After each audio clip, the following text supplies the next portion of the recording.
Welcome to the Be Well Now Method podcast. I am Janet Holtz, and this is Dr. Jan Anderson. We collaborate often and have so much fun doing so. So I'm looking forward to another conversation today, Dr. Jan. Yes, I am too, as Great. always. Always. We met about a week ago and talked about this kind of idea about extremes and kind of this, I think it's very prevalent this time of year in January when we're just inundated with all this information on how to be healthy, how to be healthy. And it's like, I know I feel overwhelmed when I open up my inbox. And so we want to talk today about like how to look at extremes, how to work with them, how to learn from them so that you can find this dynamic balance and trust what you know inside to find what's doable for you and trust yourself. And so I'm so excited to talk to Dr. Jan with this because her approach on psychology is very unique and very kind and very powerful. And so this is really great. Anything Yeah. you want to add to that in terms of what we're going to talk about? No, I'm just looking forward to getting started. Let's go. Okay. All right. Let's start with a little meditation just so that we're both starting in the well state. So you might close your eyes and let your body find its natural alignment where it just holds you with ease and let that embody the sense of being here, feeling your breath taking care of you.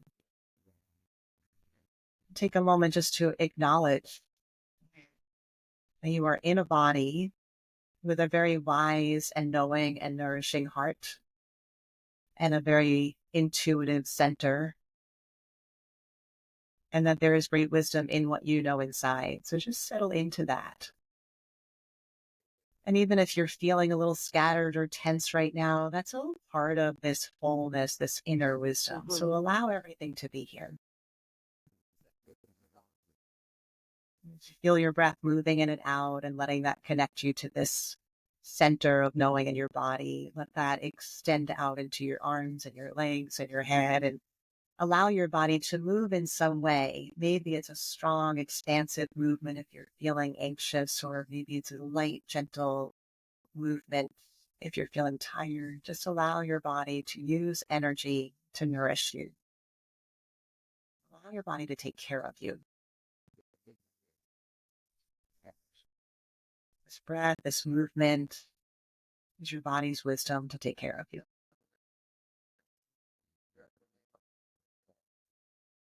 And then feel your breath coming in and feel your breath moving out, and know that you are well now. So as your body comes back to stillness, keep that attention on what you know inside as you gently open your eyes.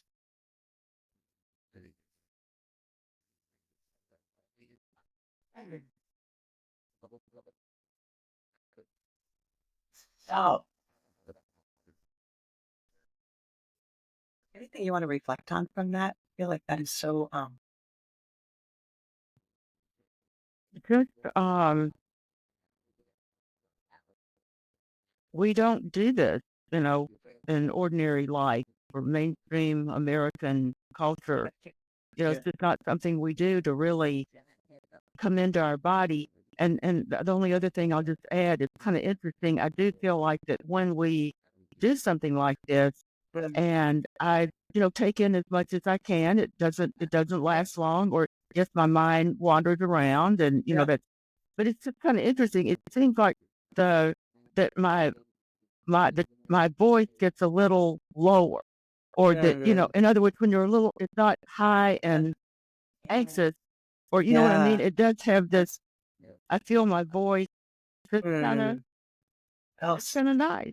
I like it. What a neat awareness of that. Yeah. Even just being able to listen to yourself in that way and hear that different tone in your voice that maybe feels a little calmer and deeper and a little more grounded, or yeah.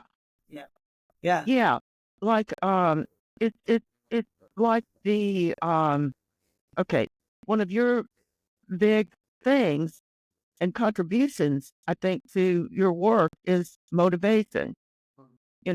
Well, when you have an experience like that, it's like gosh, this is nice. I like this. I Right. like the way it feels. I like the way I feel like it makes me come across, you know, and that's motivating. In other words, it makes me more likely to want to do this again, a little exercise like this, because it's proving to me, it's getting evidence that this stuff helps, man. Mm.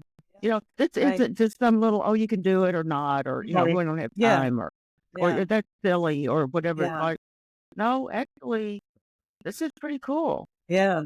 And I love that you're sharing that because we talk about this, we share it. I do it with my clients. I have to keep relearning it too.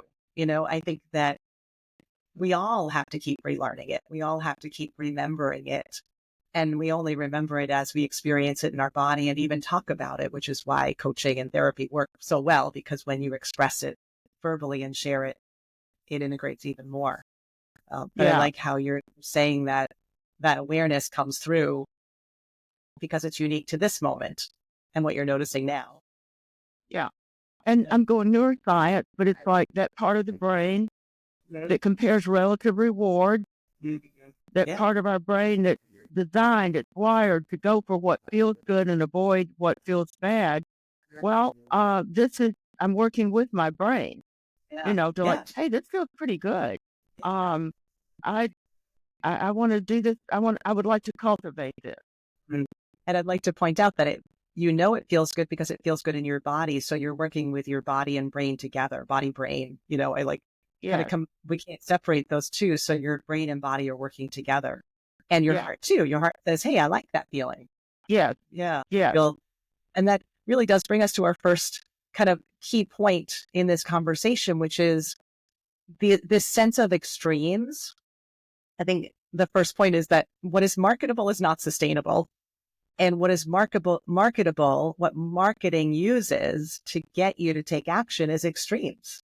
This kind of like, oh, you have to do this, that's wrong.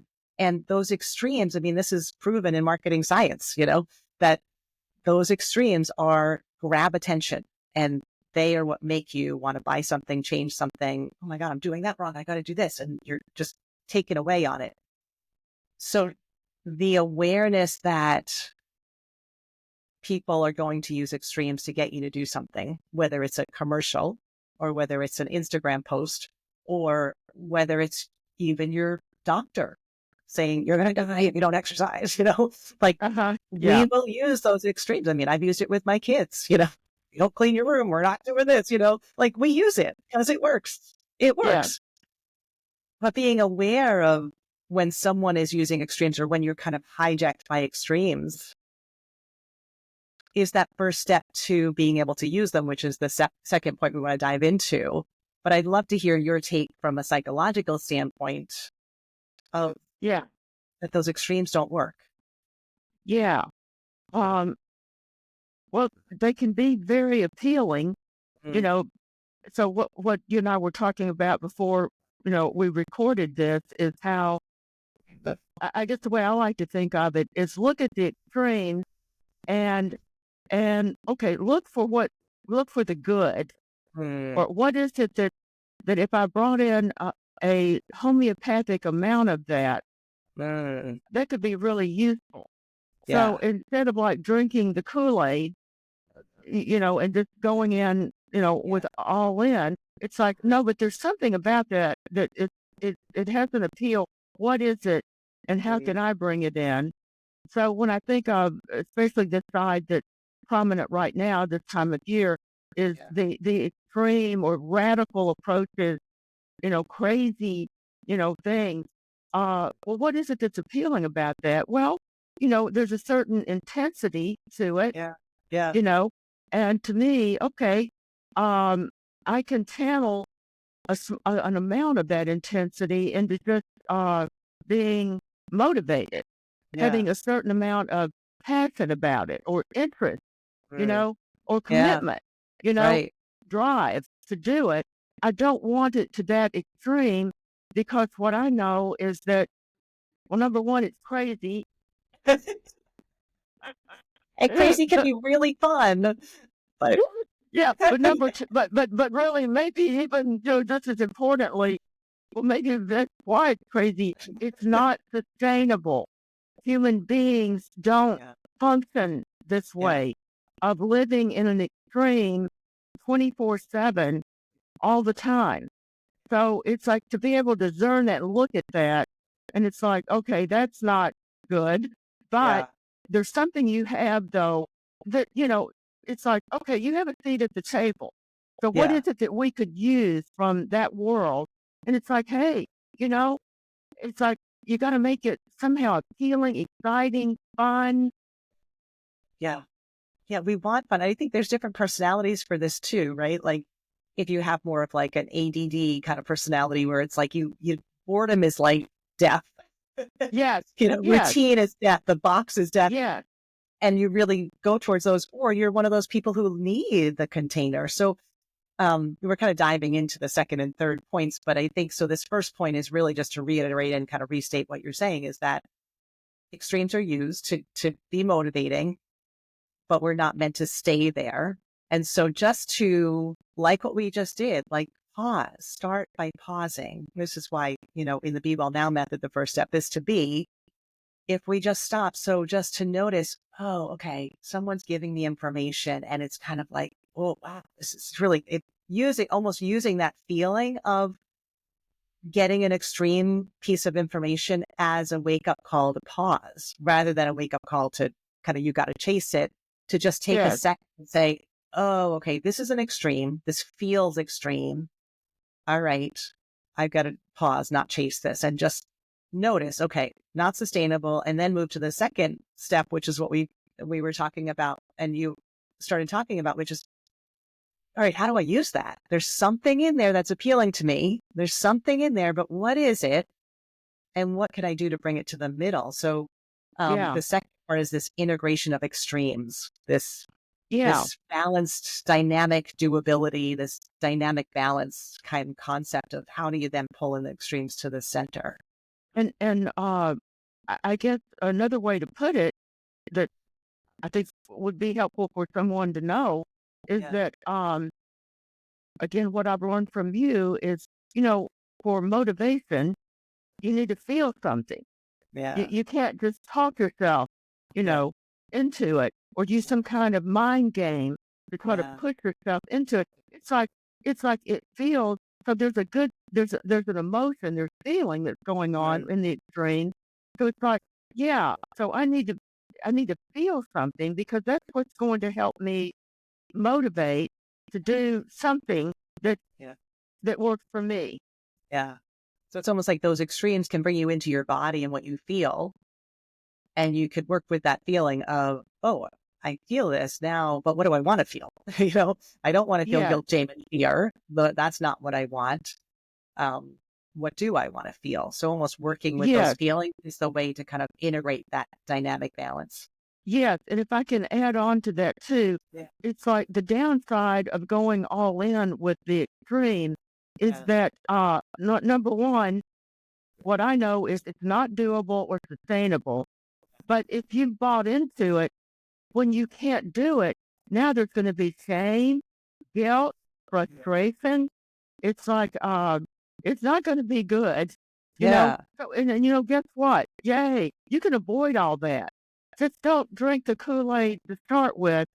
So, and here's another way I translate that these days into any of the headlines I read, or whether it's an Instagram ad or, an email or anything. It's, what is the hook? Mm, And why do you want me to read? Why have you titled this article this way to try to uh-huh. get me to read it? Okay. And it might say something like, well, blah, blah, blah. Yeah, this is what we think, but it's much worse than we thought. Or, Yeah. it's much, oh, here's what's coming. And you know what? It's much worse than you thought. Like, oh, Yeah. okay, I see what you're doing. Mhm. You're trying to scare me Yeah. and get me into my doom and gloom, mindset and to read your article. But I have more discernment now. It's just become kind of a natural thing where I want to keep cultivating it too. But it's like, Yeah. okay, so you're wanting me to do this extreme thing, like grow my own grains and grind them up, and then or Which is whatever, great. Great for some or people. yes, but it's like for the average person that they have 3 kids and Mm. is working a second job, is this okay, Healthy. It's not healthy. is this I don't care how sus healthy it is. do It's not is healthy. this Yeah. is this doable or sustainable? And it's like, it's not like you have nothing. You take the good, but Yeah. translate it into something that's more doable. Yeah. And now we kind of get to the point where, oh, so if we try to get into the doable, oh, well, that's boring. Or, oh, you're so vanilla that and here's what I would like to say about that is that if you're coming from the extreme mindset, that will look vanilla or boring, you Yeah. know, but it's Yeah. like, all I can tell you is that when you're here, it doesn't feel vanilla and Yeah. it doesn't feel boring. What it Right. feels is peaceful, Yeah. empowering, Yeah. and joyful, you know. But you have to find that for yourself. You have to experience it. You know, that's the whole point of this podcast is start experimenting and look Yeah. at the evidence. You Yeah. can trust, where the evidence will lead you. And if Yeah. you're getting good results from finding your place here in a middle that's less extreme, but you're Yeah. sustaining it, you're doing it, and you're getting good results, hey, Yeah. Yeah. You know what? As you're saying that, something I think that's really important that we all have to be aware of is that stress is addicting. So we say we want peace, joy, power. We say we want all those like happy feelings.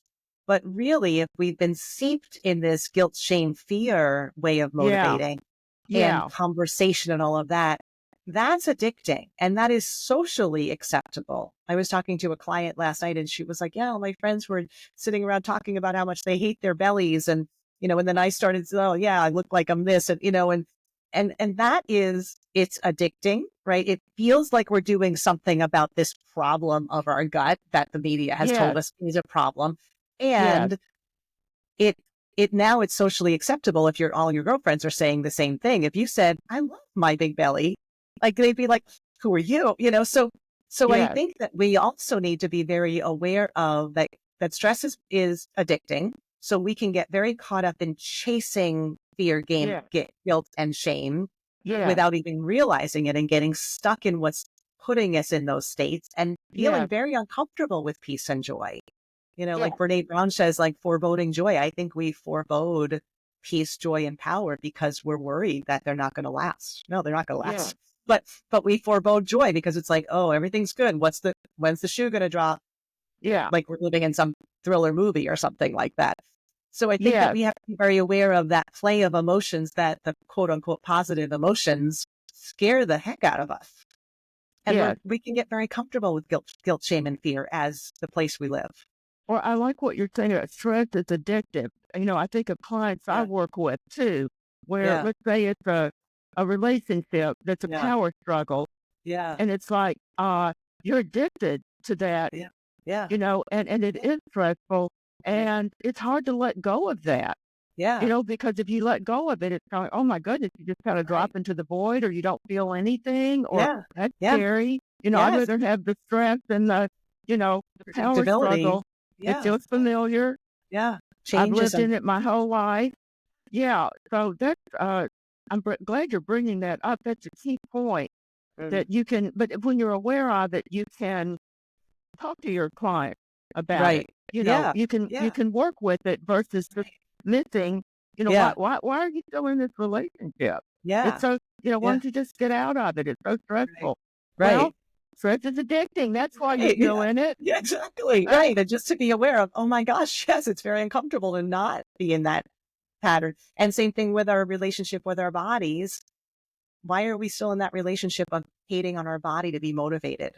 And yes, what it took with that client was embodying that presence and kindness and for her to feel it. And then she went, oh, this is so nice. Like she really, like her whole person, you could see it just, oh my gosh, I've been beating myself up. Oh, and like there was like this sadness too of, oh yes, my gosh, I've been so mean to my body and it's taking care of me. And I think we need that wake up call that our narrative is very much the body is working against me and your yes, brain is working against you. And there's this kind of, fighting against each other versus oh, wait, my body is taking care of me. Yes. And another thing I'm taking away from what you're saying is, when we're in a situation like that, we want to bond with our Yeah. friends or people. Yeah. We want to belong, Yeah. and you're kind of like getting the message. So this is how Yeah. your admission ticket to this group is to do that. Mhm. Um, so how are you going to handle it? And I was thinking, well, okay, things what would work or not work. Yeah. Well, I'll just go straight to the chase of I feel like what worked, what I have some handle on what I would do, Yeah. just become more a peaceful place is you don't have to participate. Mm. That doesn't mean that you judge or Right. tell them they're wrong and they should stop that. Yeah. I think sometimes people misconsider I should have boundaries. Yeah. And I don't like this and you need to stop. And if you don't, Mhm. I'm going to leave. Well, Yeah. okay, it's an option. If it was, if Yeah. it's that upsetting to you, Yeah. then this might not be the group for you, or you may need to leave or rethink that. But I think another place you can go is just don't participate and just kind of be in your own space like you said she got to. Yeah. And then the people around you, they'll either sense like, what's he doing? And Mm. like that, but there is that peaceful quality. Yeah. It has a vibration. It Yes. has an energy Yes. and people will sense it Yeah. and they might be frightened of it and they kick you out of the group because Yeah. you're not doing what you're supposed to do. Yeah. Or it might be, hopefully, it's Yeah. like, wow, what are you doing? And how are you doing that? And that's interesting. And like, what is that? And Yeah. and you get curious and drawn in and want to learn about it. And Yeah. it's almost like that's how you can figure out what group or people you Mm. belong with or that Yeah. belong with you. You see what Yes. and you Yeah. don't have to get all overwrought about it, Right. and judgmental Yeah. toward them, Right. but, and you just don't participate. Yeah. And I love that because, yeah, it's not like you have to give up your friends or even someone you're following on Instagram or something that appeals to you, but you can embody that kind boundary. It sounds like you're saying, not the hard boundary to say, go away. It's the kindness boundary to say, I'm going to meet this with kindness and curiosity, not judgment. I'm going to get really curious Yes, about that's so interesting. And wow, that must be so hard to hate your body so much. And just internally saying that, but embodying that, like there's been plenty of studies with body positioning and what that emanates and what it communicates to other people. So I like what yes, you're saying. I could imagine standing around with a group of friends and them all kind of hating on their body and just kind of resting in my natural alignment and letting my breath, my heart space be open and let that breath flow and just kind of staying really curious and kind and allow that to happen, but be that presence for kindness and curiosity. yeah, and That light to shift. yes, Yeah. and the other thing I like about it, there's kind of a radical acceptance of, Mm. okay, this is where they're at, Yeah. or this is, where uh, I can accept that, Yeah. but that doesn't mean I have to try to change it. If I Mm. truly accept that's what's Yeah. happening for Yeah. them, then what that translates to me is what I don't need to do is to become the cheerleader. Oh, it looks fine. Right. You should love your Right. body no matter what it's like. Or Right. like, no, you No, just because that's it, judgment too. That's a yeah, should also, right? yeah, That's judgment. So yeah, it's going the opposite. it's trying to change how they're feeling, Yeah. which is right in this moment, hating their body. Yeah. And now you've gotten all upset and you've got to change that. And don't think that. Don't feel that way. Like, Yeah. no, okay, that's where you're at. And I can be there with you Yeah. if you're feeling that. Yeah. Or if I can't, I do need to leave or, Mhm. I Yeah. need to get myself out of that. Yeah. And then one last thing I'll toss in is just the fact that you would say that. I would say it was such a huge turning point for me when the first time I ever, this, and this was based on one of your guided meditations, Yeah. you know, it's Yeah. just, I put my hands on it was hard to Mhm. put my hands on my belly and feel it because there was so much hatred there or Mhm. fear. Yeah. It's even like Yeah. fear Right. and loathing Mhm. or, you know, Yeah. uh, Yeah. and to just let my hand rest there. Mhm. And it's like, wow. this is different. And wow. But so it's very difficult to let ourselves, when you're so invested or addicted to hating yourself, Yeah. it's hard Yeah. to just flip over and like, oh, I love myself. Like, Yeah. and to know that there will be discomfort, it will feel really different to rest your hands there Yeah. on your belly and just be with it. Yeah. Yeah. Um, and you would not be able to share that with certain people. So Hmm. you need to have your boundary or your, Right. self-protection. But Yeah. who knows, at some point, you might be able to share that Yeah. and Yeah. with somebody, and it Yeah. would be helpful to them. Yeah. Yeah. So this really does bring us to that third point, which is to trust yourself.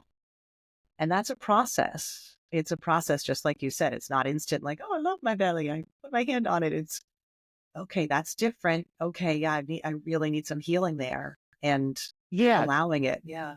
And I guess I want to go one step further that you don't know where that's going to lead you. Mhm. But for me in that, one of the things that it led me to, I got a tummy tuck, Yeah. Yeah. you know, and Right. I just want to Yeah. put that out there Yeah. that it Right. doesn't necessarily mean that you don't Yeah. do anything or change anything. Yeah. And that Yeah. would not maybe not be the right decision for some Right. people. Yeah. But it's like if I have a client who I see them doing more self-acceptance, Yeah. that doesn't mean you don't do something like a surgery, a Right. cosmetic surgery to Yeah. enhance your appearance. Oh my God. You Oh, Bean. It's a perfect example, Jan. I'm so glad you said that because those extremes are not extremes to everybody. And so this is where you've got to trust yourself, right? For somebody else, they might be like, that's so extreme. I would never do that. But that extreme for you was that middle ground of self acceptance and what you knew was right for you. And because you did it with that self awareness and discernment, not as a reaction like, oh, if I'm going to be accepted by other people, I've got to do this. It Yeah. came from that place, which is a very different place to make a decision from. Yes. And I guess I would hope that what that would mean is hopefully it was coming enough from this balanced, Yeah. peaceful place Yeah. that I was able to let myself do it and share it. Yeah. Not that I want to broadcast it to the world, which is, I guess, Yeah. is what we're doing right now. I Hopefully to the world. I hope we have world views. Yeah, yeah. But that I must have been at a peaceful enough place with it of Yeah. acceptance to Yeah. allow myself to do it and allow myself to share it when I Yeah. feel safe sharing it. Right. There's no shame in that. Like if you were hiding it, that would be Yes, show that it was done because of shame. But the fact that you're saying it in a very confident and powerful way and yes, use an example shows that you did it from a place of self-care, not yes, from shame. And I think that's what we're trying to say is pay attention yes, to the guilt, shame, and fear, because those are really good guides. They're really good moments to say, oh, hang on, if I'm making this decision out of guilt, shame, and fear, then all I'm doing is perpetuating stress. And yes, it's not going to make me healthy. I don't care how perfect your diet is. I don't care how perfect your exercise is. If it's yes. fueled by guilt, shame, and fear, it's not going to work. And for any Yeah. women who Yeah. are, or men, now Yeah. because it's so much more prevalent for men too, Yeah. if you're over here like accepting yourself, Yeah. and Yeah. you're not doing a thing different, Yeah. it's like, yay for you. Yeah. I'm not gonna put anything on, you know, Right. in fact, I'm glad you can do that. Yeah. I'm Like, auth glad. I yeah. celebrate that for you. It's Right. not my way, Yeah. but it's like, I'm glad that you can do that. That is wow. Yeah. Good for Yeah. you. Yeah. And only we know as individuals that use science that they talk Yeah. about that use science is only if that sense of acceptance is true, authentic self-acceptance or the I don't care what anyone thinks.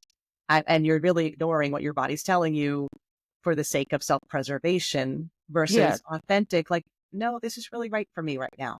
This is right for me to Yes. sit on my couch and not exercise and not eat a darn healthy thing.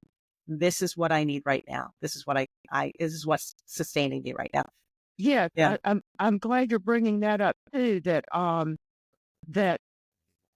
if you are at peace over here Yeah. like not loving the belly, whatever size it is, Yeah. if you are truly peaceful with that, Yeah. and I guess the other part we go to, and this is an external part, we were Right. talking about internal trusting, but Yeah. there are external measures that we Mm, have too that mm, can be helpful to us, and it's okay to bring them in. Let's say if your health numbers are not, if the yeah. evidence is not showing this Right. is working for you, Yeah. it's like that's the truth too. Yeah. And Yes. that's hard to look at. Hmm. Right. Uh, but it's like, okay, am I getting the results I want? Yeah. On it, that's that you science again. Yeah. That yeah, if you've kind of gone into some kind of defensive mode that's Right. not actually serving you, and you're Yeah. telling yourself that you've accepted, and yet it's not working for you, it Mm, that's a hard place to be. yeah. I think of, I love Stephen Covey's begin when end in mind. When you say the Yeah, results you want, I yeah, think that even just starting with what are the results that you want, like trusting that instinct, not what the world says that you need, like this is my ideal BMI weight, even cholesterol and sugar, like what the world says you need, but trusting what you really want inside. And I think that takes a real digging from a place of self-care, self-kindness. It's from a place of kindness, not, oh, I should do this, I'm supposed to do that, gosh, I'm so bad. And, not from that place, but from the place of, oh, wait, I really care about this life I'm living. I really care about my family. I care about this. I care about that values. And here's what I'm feeling right now. And I don't want to feel that way. And I want to feel this way. And just really getting to the root of that results, like those results. I want to feel this way. I want to be able to do this because I value this. yes, Then we build on the what to do from that core why, rather than the why being what the world tells us the why should be, yes, which I find so many people I was setting a goal with a client yesterday and she set a perfect SMART goal. It was like, I'm going to walk 3 times a week. And it was like, she knew the SMART goals right there and she was so good at it. And I was like, hang on, yes, can we not set a goal here? She was yes, stressed. And I could see the stress mounting as she was trying to set the perfect SMART goal, the way she was yes, supposed to set a SMART goal around exercise. That's yes, not what she needed. She needed exercise to be there when she was feeling bad.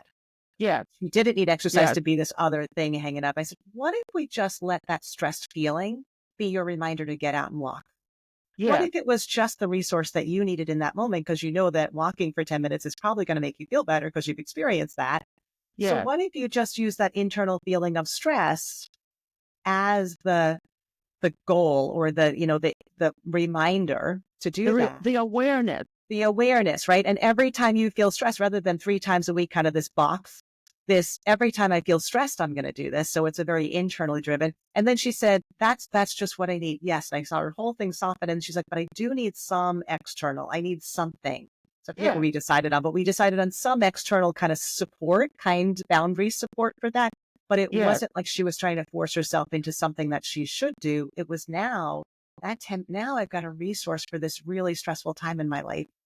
And yes, like I could see her feeling so much more kind inside yes, because she wasn't doing yes, the perfect SMART goal. So that's what I mean by use science and separating from what the world says you should do and using cholesterol, blood pressure, all those markers as great guides. Like, oh gosh, it's so interesting. Okay. What do I really want though? And yes, then, okay, my blood pressure could be a marker for that. But really, what's going to tell me I'm getting results is I'm going to have more energy at the end of the day for my kids. yes, You know, yes, yeah. That's beautifully said. um, yeah. So it's like this is messy. It's so messy, Yeah, and I think that like how can we kind of clean this up so that because it'd be so much easier to say, okay, here's the prescription, here's what to do, but that's the exact opposite of what we're saying. To say, look at the extremes, learn from them, and find your doable middle. It might be somebody else's extremes. But how do you use that energy, that passion, that kind of crazy radical stuff to find where your extremes are? yeah. It's almost like the real radical is right here. Right? It's so radical just to be yourself and do what you need to do. Well, the extremes are Yeah. simple and easy, at least Mhm. temporarily. Right. you know? they're a pattern. They're somebody else's, right? Yeah. They're somebody else's idea. Yes, and I'm also thinking of maybe something we'd want to explore in our next podcast is this. Yeah. So once you've kind of signed up for these, Mm, uh, you do drink the Kool-Aid yeah. and you're kind of invested in it now. Yeah. And to me, a fascinating topic would be if you start to you hit a wall or you just start to have a Oh, little bit of doubt and you yeah. want to question those. Oh, How do you yeah. let yourself question the dogma? You know, Yeah. but this is what my person told me to Right. do. And Right. I trust them. I believe in them. They have my best interest in mind. Yeah. How do Yes. you let yourself start to question that? Oh, Uh, that so would be good. fascinating because that is I think one of the downsides of going extreme is, Yeah. once you kind of invested, you're kind of stuck or it, Yeah. in its worst form, it's like you're leaving a call. Right. You, Right. you, you know, But it is this kind of group mentality of I'm yes, part of these people. These are my people. This is my tribe. I can't go against them. yeah, yeah. What if I start doubting or questioning? Oh Yeah. my God. So how do you let yourself do that if and again, I guess the way I'd leave it, for how we want to close for now Yeah. is, is if you really belong to that tribe, part of affirming it is to question it and test Mm, it. And then yeah. you return to the tribe with renewed commitment because Yeah. you questioned it. You know what I mean? Right. That that Right. that is a way that might be a little tidbit to say, how do you let yourself do that? Because Yeah. otherwise you're not making a contribution to the tribe if you're Yeah. just an automaton or Right. you're dealing with this secret doubt or Yeah. Yeah. fear. Um, you're not actually all in. But Yeah. boy, that's quite a topic. So I'd love to saying, explore it with you. I know, let's do that. So this is part one. And between now and then, I'm definitely going to be chewing on this. And I'd invite our listeners to do the same thing, Yes, to take yes, this as, okay, look at the extremes. What's kind of calling you? What's pulling you? What's energizing you? What's that kind of like radical, do this, don't do that kind of thing that's getting your attention? What's getting your attention right now? Right. And if yes, it's an extreme, look at it from this lens of, okay, that's not sustainable, but what's appealing to me there? And then come back into that use science and notice if you are kind of drawn in one area and you're noticing there's some guilt, shame, and fear that's keeping you there in the yeah, background, yeah, just notice it for now. And then in our next discussion, we'll talk about then how do you find your middle ground even when you're involved in something that um, is a group, is a method, a whatever it is, method, yeah, any a method. formula, It yeah, doesn't have to, it's not necessarily a cult. It's not the intention. It's well-informed people who are trying to help you and trying to support you.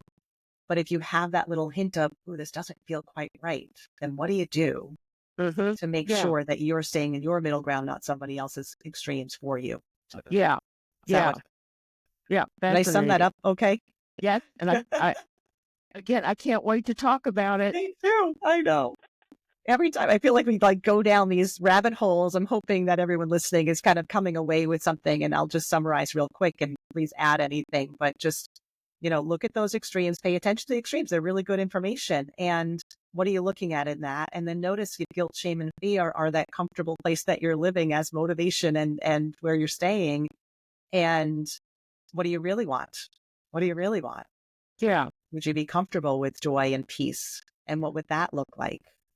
yes, and I like how there's when you're questioning or investigating, something that's kind of more from an extreme, it Yeah. doesn't mean you have to judge it. Yeah. Yeah. Yeah. That there doesn't have to be huge judgment, Yeah. but you just want to test it. You want to ask about it. You want to find out more because you've got to do this for you, regardless of what the script says. Yeah. You know, Thank you so much for saying that. I'm so glad you highlighted that, Jan, because anytime we're judging, we're losing out.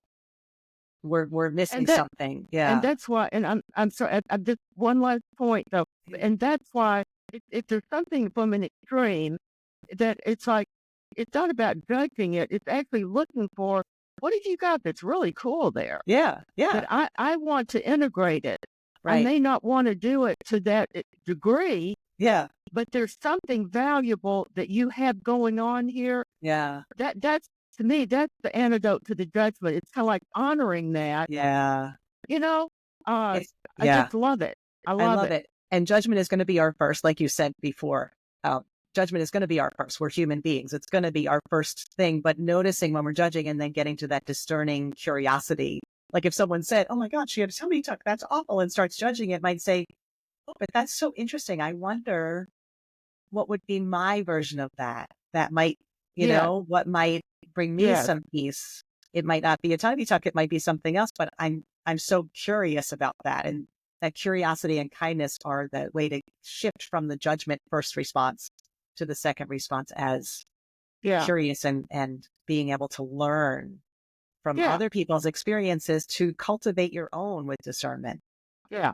It Yeah. allows you to accept, Yeah. look for the good, and use what's useful there. Yeah. If you judge it too much, you can't even let yourself look at it. Yeah. So this is how we learn, staying curious and really trusting what we know inside, which is what it means Lovely, to be well. Yeah. Yeah. lovely. Oh, this was Yeah. so, thank you, Dr. Jan. This was, I Thank love you, your Janet. perspective. Yeah, you're Well, I welcome. so This is appreciate the opportunity. Thank you for having me.